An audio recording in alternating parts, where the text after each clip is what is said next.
दोस्तों, नेहा अपने बॉयफ्रेंड से व्हाट्सएप पर चैटिंग कर रही होती है अपने कमरे में। वो अपने बॉयफ्रेंड से लड़ाई लड़ रही होती है कि सबसे पहले वही उसे होली पर रंग लगाएगा। अभी बॉयफ्रेंड और गर्लफ्रेंड में ये सब बातचीत हो ही रही होती है। तभी नेहा के पिता पप्पू कुमार कमरे में आते हैं। बेटी जैसी अपने पिता को कमरे में देखती है तो थोड़ा असहज महसूस करती, घबरा जाती है क्योंकि उसके हाथ में मोबाइल रहता है। अब ऐसे में वो डर जाती कि कहीं उसके पापा पप्पू कुमार मोबाइल उसका छीन ना लें, लेकिन ऐसा कुछ नहीं होता है। इससे पहले कि वो कुछ समझ पाती, उसके पापा कमरे में आते हैं और उसे रंग लगा देते हैं। रंग भी ऐसी जगह लगाते हैं कि जिसे हम आपको वीडियो में बता नहीं सकते हैं। अब इधर नेहा को कुछ समझ में नहीं आता है कि आखिर उसके साथ ये सब क्या हो रहा है। वो अपने पापा को रोक भी नहीं सकती थी क्योंकि उसके पापा उससे बहुत प्यार करते थे। वो उनकी लाडली बेटी रहती है। लेकिन ऐसे में जबकि उसके पापा ना जाने कहाँ कहाँ उसे रंग लगा रहे होते हैं। शुरू में तो नेहा इसका विरोध नहीं करती। उसे लगता है कि वो अपने पापा की लाडली बेटी, इसलिए उसके पापा उसे रंग लगा रहे हैं। लेकिन कुछ देर बाद उसके पापा पप्पू कुमार अपना आपा खो देते हैं और फिर वो अपनी बेटी नेहा के साथ वो सब कुछ करते हैं जो कि एक पति अपनी पत्नी के साथ करता है। नेहा जिसे कुछ समझ में नहीं आता है कि आखिर उसके साथ ये सब क्या हो रहा है। अब वो खुद को बचाने की बहुत कोशिशें करती है, लेकिन उसके पापा उसकी सारी कोशिशों को असफल बना देते हैं। अब ऐसे ही सुबह तक ये सब कुछ चलता रहता है। नेहा की आंख जब सुबह खुलती है तो वो देखती है कि पूरे कमरे में रंग बिखरा हुआ है। ना तो उसे अपनी शक्ल पहचान में आ रही है, ना ही उसके पापा की। अब वो करे तो क्या करे। वो किचन में जाती है, अपनी मम्मी को बताने की कोशिश करती है कि कल रात उसके साथ क्या हुआ, लेकिन वो हिम्मत नहीं जुटा पाती और अपनी माँ से कुछ नहीं कहती क्योंकि उसे लगता है कि अगर वो अपनी मम्मी को ये सब कुछ बता देगी तो कहीं उसके मम्मी और पापा का तलाक ना हो जाए। वैसे भी उसके पापा का ऑफिस में ही एक लड़की से अफेयर चल रहा है।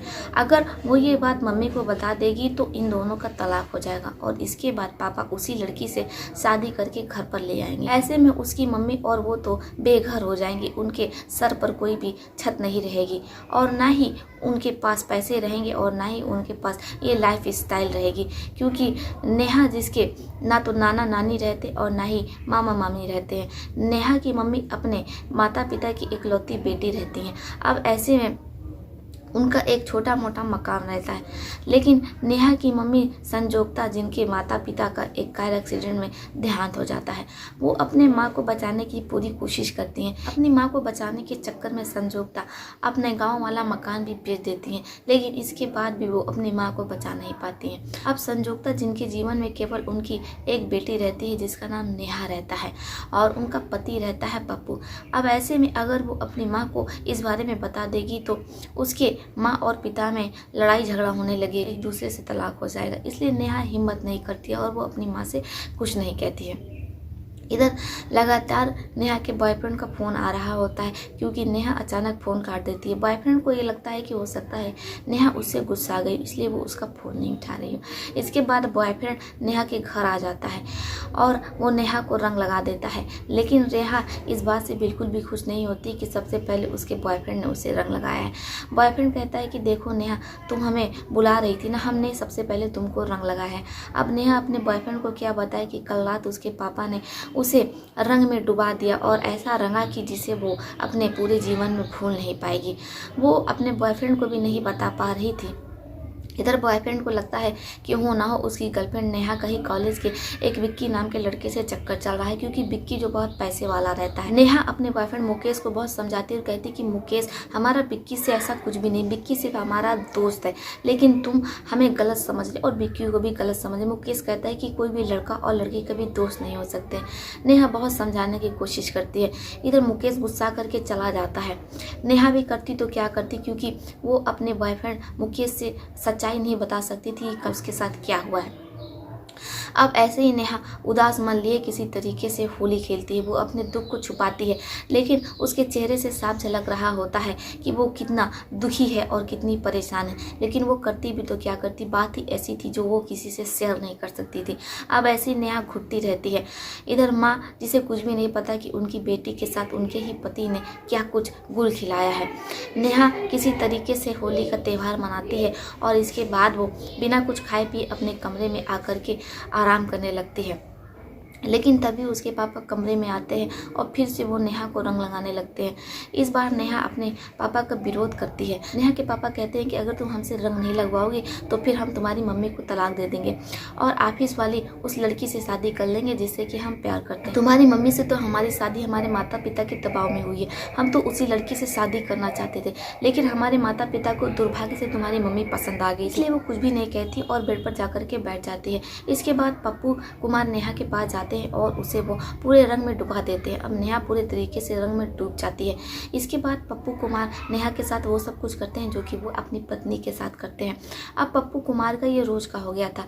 पप्पू रोज नेहा के साथ जब भी उनका मन करता वो बंद कमरों में ये सब कुछ किया करते। इधर पत्नी, जिसे कुछ भी नहीं पता कि आखिर उसके पति उसकी बेटी के साथ क्या गुल खिला रहे हैं, पत्नी इन सब चीज़ों से अनजान रहती है।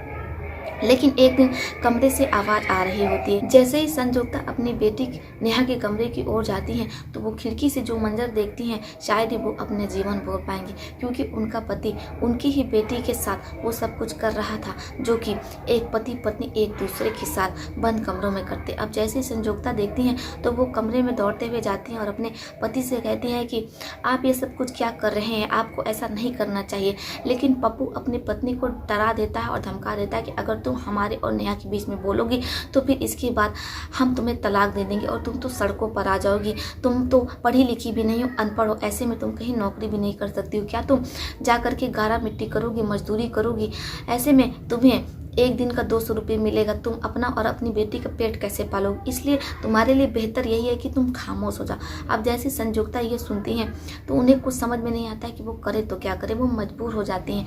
इसके बाद वो अपने कमरे में आकर के रोने लगती हैं, क्योंकि उनके पास ना तो उनके अपने भाई हैं, ना ही माता पिता है और ना ही दोस्त यार है कि जिससे वो इस बारे में बता सके और उनकी कोई मदद हो सके। अब संजुक्ता पूरे तरीके से मजबूर हो जाती है और इतनी मजबूर हो जाती हैं कि उनके कानों में हर रात उनकी बेटी की आवाज़ आती है। उनकी बेटी नेहा जो मिन्नतें करती है, गुहार लगाती है, लेकिन पप्पू जो रुकने का नाम नहीं लेते हैं। अब ऐसे सब कुछ चलता रहता है। इधर नेहा, जिसकी तबीयत खराब रहने लगती है, माँ को कुछ समझ में नहीं आता है कि वो करे तो क्या करे, क्योंकि पप्पू का जब भी मन करता वो नेहा के कमरे में जाते और लगातार उसके साथ वही सब कुछ होता रहता। नेहा जो पूरे तरीके से टूट जाती है, लेकिन जब उसे पता चलता है कि उसका बॉयफ्रेंड अब उसका नहीं रहा है बल्कि वो उसे धोखा दे रहा है, उसका एक लड़की के साथ अफेयर है और आजकल वो उसी लड़की के साथ घूम रहा है। जब नेहा को ये पता चलता है, क्योंकि नेहा ने इंस्टाग्राम पर अपने बॉयफ्रेंड की उस लड़की के साथ फोटो देख ली थी। अब जैसे ही वो इंस्टाग्राम पर अपने बॉयफ्रेंड की उस लड़की के साथ घूमने फिरने वाली वीडियोस और फोटो देखती है तो नेहा काफ़ी ज़्यादा जल जाती है, परेशान हो जाती है। वो अपने बॉयफ्रेंड मुकेश को फ़ोन लगाती है और कहती है कि मुकेश, अगर हमने तुमसे एक हफ्ते तक बात नहीं की तो क्या तुम दूसरी गर्लफ्रेंड बना लोगे? मुकेश कहता है कि देखो नेहा, ऐसी बात नहीं है, हमें पता है कि तुम्हारा विक्की से अफेयर चल रहा है और विक्की से ही तुम्हारा सब कुछ है, क्योंकि होली पर जब हम तुम्हारे पास आए थे हमने सबसे पहले तुम्हें रंग लगाया, लेकिन तुम्हें कोई खुशी नहीं हुई थी। नेहा कहती है कि नहीं, ऐसी बात नहीं, तुम हमें गलत समझ रहे हो। लेकिन मुकेश नेहा की एक नहीं सुनता। अब नेहा को कुछ समझ में नहीं आता है।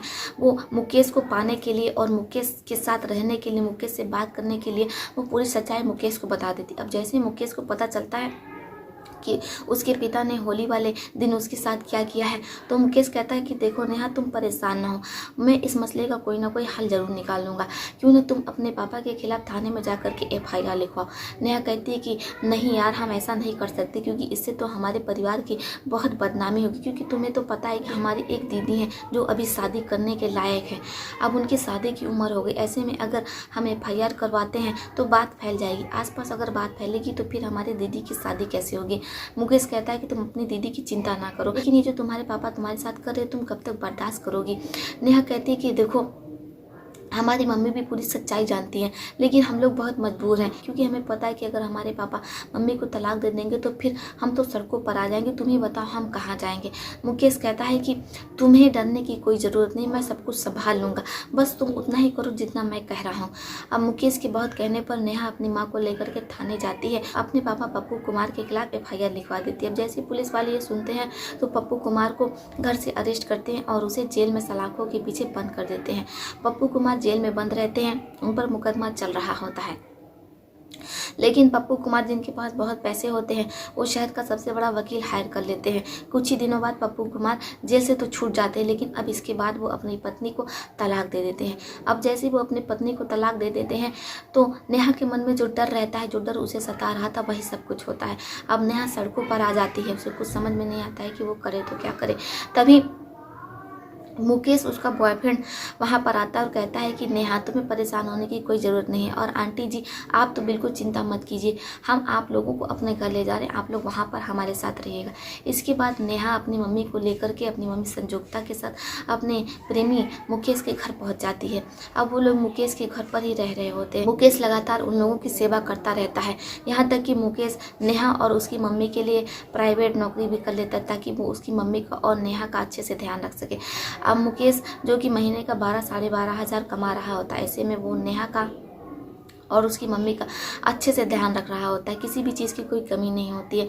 संजोगता भी बहुत खुश होती हैं कि आखिर उनकी बेटी का जो बॉयफ्रेंड है वो इतना अच्छा है, वरना आज के ज़माने में तो अच्छे इंसान ढूंढना बहुत मुश्किल हो गए। लेकिन उन्होंने बहुत अच्छे कर्म किए रहे होंगे, इसीलिए उन्हें मुकेश जैसा लड़का मिला है, मुकेश जैसा दामाद मिला है। अब ऐसे सब कुछ चल रहा होता है। संजोगता कहती हैं कि देखो मुकेश, जब तुम अपने घर पे हम लोग को रखे ही हो तो क्यों ना तुम हमारी बेटी से शादी कर लो, क्योंकि आसपास वाले हैं कुंवारी लड़की तुम्हारे साथ रह रही, ऐसे में वो तरह तरह की बातें कर रहे हैं। हम लोग जब भी कहीं बाहर जाते हैं तो वो हमें देख करके ऊट पटांग बोल रहे होते हैं, ऐसे में अगर तुम हमारी बेटी से शादी कर लोगे तो फिर जो समाज का मुंह है वो बंद हो जाएगा। मुकेश कहता है आंटी जी बस इतनी सी बात है, आप चिंता मत कीजिए। इसके बाद मुकेश नेहा को लेकर के मंदिर जाता और वो उससे शादी कर लेता है। अब नेहा मुकेश के साथ हंसी खुशी रह रही होती है। इधर संजोगता को लगता है नेहा की माँ को कि कब तक वो अपने दामाद के घर पर बैठी रहेंगी, अच्छा नहीं लगता है, इसलिए संजोगता अपनी बेटी नेहा को बिना कुछ बताए वहाँ से चली जाती हैं। जब नेहा सुबह उठती है तो देखती है कि उसकी मम्मी घर पर नहीं है, वो बहुत परेशान होती है। तभी नेहा के व्हाट्सएप पर मैसेज आता है कि बेटी चिंता ना करो, हम बॉम्बे चले आए, यहाँ पर हम कोई छोटी मोटी नौकरी कर लेंगे, किसी होटल में काम कर लेंगे, लेकिन हम नहीं चाहते कि हम अपने दामाद पर और अपनी बेटी पर बोझ बने। जब नेहा ये सुनती है तो अपनी मम्मी को कॉल करती है और कहती है कि मम्मी ऐसी कोई बात नहीं है, माँ बेटियों पर बोझ नहीं होती हैं, आप वापस आ जाओ। लेकिन संजोगता अपनी बेटी की एक नहीं सुनती, क्योंकि उन्हें भी पता था कि उनका दामाद है, बेटी है, वो एक ही कमरे में रह रहे हैं। अब ऐसे में दामाद कब अपनी पत्नी के साथ वो सब कुछ करेगा जो कि एक पति का अधिकार होता है, इसलिए वो वहाँ से चली आती हैं, क्योंकि वो अपने दामाद को, अपनी बेटी को समय देना चाहती हैं, ताकि पति पत्नी जो एक दूसरे के साथ करते हैं वो जब भी उन दोनों का मन हो बेझिझक एक दूसरे के साथ वो सब कुछ कर सके। इसलिए संजोगता वहाँ से चली आती, क्योंकि कमरा एक ही रहता है। अब ऐसे में वो अपने दामाद और बेटी के जीवन में दखलंदाजी नहीं करना चाहती थी और खलल नहीं बनना चाहती थी, इसलिए वो बॉम्बे चली आती हैं और एक होटल में काम करने लगती हैं। अब ऐसे ही सब कुछ चल रहा होता है। नेहा मुकेश के साथ बहुत खुश रहती है, लेकिन तभी एक दिन संजोगता के मोबाइल नंबर पर फ़ोन आता है। जैसे ही वो फ़ोन उठाती है तो उनकी पूरी दुनिया ही उजड़ जाती है। वो फ़ोन किसी और का नहीं रहता है, बल्कि उसके पति पप्पू का रहता है। पप्पू दहाड़े मार के रो रहा होता है। संजोगता पूछती है कि क्या बात है जी, आपने तो हमें तलाक दे दिया है, इसके बाद भी क्या आप खुश नहीं हैं? आपका पीछा आपकी पत्नी से और आपकी बेटी से छूट गया है। अब जैसी पप्पू कुमार ये सुनते तो और तेज़ी से रोने लगते हैं। पप्पू कुमार कहते हैं कि संजोगता तुम जल्द से जल्द अलीगढ़ आ जाओ। संजोगता कहती कि देखिए हम यहाँ होटल में काम कर रहे हैं बॉम्बे में, भला हम कैसे इतनी जल्दी अलीगढ़ आ सकते हैं, आखिर क्या बात हुई आप हमें बता सकते हैं? पप्पू कहते हैं कि नहीं, तुम अलीगढ़ चली आओ, यहाँ पर तुम्हें सब कुछ पता चल जाएगा। संजोगता को कुछ समझ में नहीं आता है। वो अपने पति पप्पू से कहते हैं कि देखिए जी हमारे पास तो इतने पैसे नहीं हैं कि हम जहाज़ से आ जाएँ। पप्पू कहते हैं कि हम तुम्हारे जहाज़ का टिकट कर दे रहे हैं, लेकिन तुम जल्द से जल्द आ जाओ। इसके बाद पप्पू संजोगता के जहाज़ का टिकट कर देते हैं। संजोगता जहाज़ पर बैठ करके अलीगढ़ पहुंच जाती हैं।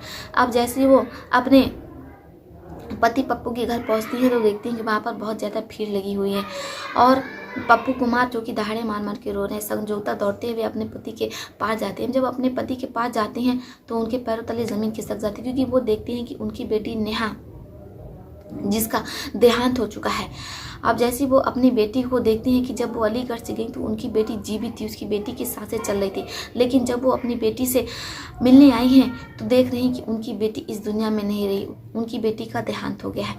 संजोता बहुत परेशान हो जाती है, वो दहाड़े मार मार के रोने लगते हैं। इसके बाद पुलिस शव को पोस्टमार्टम के लिए भेज देती है। जब पोस्टमार्टम रिपोर्ट आती है तो पता चलता है कि संजोता के साथ बहुत गलत हुआ है। कई लोगों ने मिलकर के संजोता के साथ वो सब कुछ किया है जो कि पति पत्नी एक दूसरे के साथ करते हैं। अब संजोता देखती है कि मुकेश, नेहा का पति, कहीं भी नज़र नहीं आ रहा है। वो पुलिस वालों से पूछती हैं कि आखिर मामला क्या है। पुलिस वाले कहते हैं कि हमें एक फ़ोन आया था। अब जैसे ही हम उस लोकेशन पर पहुँचते तो देखते हैं कि वहाँ पर एक महिला है जिसका देहांत हो चुका है।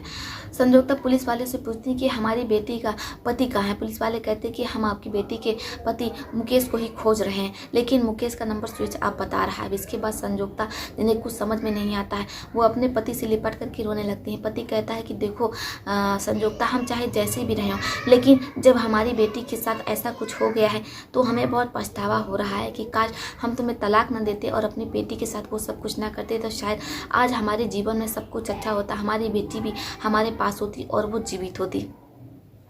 अब संजोता को समझ में नहीं आता कि वो करे तो क्या करे। इधर पुलिस वाले अपना काम कर रहे होते। 2 दिनों बाद उन्हें मुकेश मिल जाता है। इसके बाद संजोता और पप्पू थाने जाते हैं। वहाँ पर मुकेश से पूछताछ हो रही थी।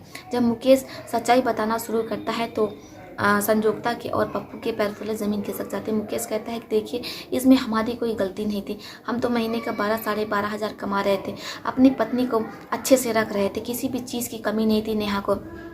लेकिन दिन पर दिन नेहा की ख्वाहिशें बढ़ती जा रही थी और नेहा हमसे सोने के हार का डिमांड करती तो कभी हीरे के हार का डिमांड करती। नेहा हमसे महंगे महंगे कपड़े की डिमांड करने लगी थी, महंगे महंगे गिफ्ट्स की डिमांड करने लगी थी, क्योंकि नेहा अपने दोस्तों के साथ महंगे महंगे होटलों में जाती और वो बहुत पैसे खर्चे कर रही थी। हम नेहा को बहुत समझाते कि देखो नेहा, हम मिडिल क्लास हैं, हम 12-12.5 हज़ार महीने का कमा रहे, ऐसे में अगर तुम इतने पैसे खर्चे करोगी तो फिर हम कहाँ से लेकर के आएंगे। लेकिन नेहा की ख्वाहिश दिन पर दिन बढ़ती जा रही थी। अब नेहा को एक आलीशान फ्लैट चाहिए था, क्योंकि नेहा एक कमरे में रह रही थी और वो मुझसे बार बार घर लेने के लिए कह रही थी। मेरे पास इतने पैसे कहाँ से आते कि मैं नेहा को घर ला करके देता और नेहा के लिए घर खरीद देता।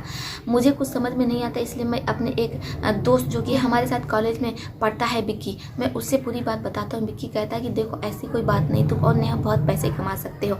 इसके बाद मैं बिक्कू को लेकर के घर पर जाता हूँ।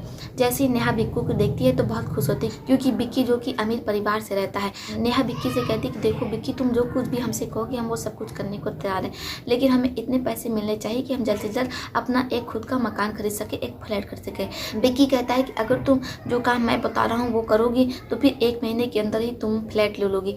अब जैसे नेहा ये सुनती है तो बहुत खुश होती है और वो बिक्की के कहने पर वही सब कुछ करती है। मैं नेहा को समझाने की बहुत कोशिश करता हूँ, लेकिन नेहा मेरी एक नहीं सुनती। जैसे मैं ऑफिस में चला जाता हूँ, नेहा कई लोगों के साथ वो सब कुछ करती है जो कि एक पति अपने पत्नी के साथ करता है। ऐसे में नेहा उन लोगों को संभाल नहीं पाती और वो कुछ ऐसी दवाइयाँ खा लेती है जिसका ओवरडोज हो जाता है। इसके बाद नेहा की मौके पर ही मृत्यु हो जाती है। जैसे मैं ऑफिस से आता हूँ, देखता हूँ कि मेरी पत्नी सोफे पर पड़ी हुई है। मैं उसकी सांसें चेक करता हूँ तो नेहा, जिसका देहांत हो चुका होता है, मैं बहुत ज़्यादा डर जाता हूँ, इसलिए मैं वहाँ से भाग जाता हूँ, क्योंकि कहीं पुलिस मुझे ना अरेस्ट करे और पकड़ करके ले जाए थाने में बंद कर दे और फिर मैं उस जुर्म की सज़ा काटूँ जो कि मैंने किया ही नहीं। इसके बाद पुलिस वाले बिक्की को अरेस्ट कर लेते हैं। इधर मुकेश जेल से छूट जाता है। माँ का रो रो करके बुरा हाल रहता है। इधर पप्पू अपनी पत्नी को संभालते हैं और वो उसे अपने घर साथ लेकर के चले जाते हैं। अब नेहा की माँ संजोता अपने पति पप्पू के साथ ही रह रही हैं। आशा करते हैं दोस्तों कि आपको ये कहानी बेहद पसंद आई होगी। कहते हैं कि लालच बहुत बुरी बला होती है, इसी लालच की भेंट नेहा चढ़ गई। आप लोगों का इस पर क्या सुझाव है, आप अपनी अपनी राय हमें कमेंट बॉक्स में लिख सकते हैं। आशा करते हैं कि आपको ये कहानी बेहद पसंद आई होगी। दोस्तों, इस प्रकार की कहानी सुनाना हमारा कोई उद्देश्य नहीं होता है, लेकिन आप लोग इस प्रकार की कहानी सुनना ज़्यादा पसंद करते हैं, इसलिए हम आप लोगों के लिए इस प्रकार की कहानी घटनाएं खोज करके लाते हैं और आपके सामने प्रस्तुत करते हैं। इसमें हमारा कोई दोष नहीं है। तो चलिए फिर चलती हुई मिलती हैं आपसे किसी और कहानी में। तब तक के लिए आप अपने परिवार का ध्यान रखिए। आदाब, नमस्कार।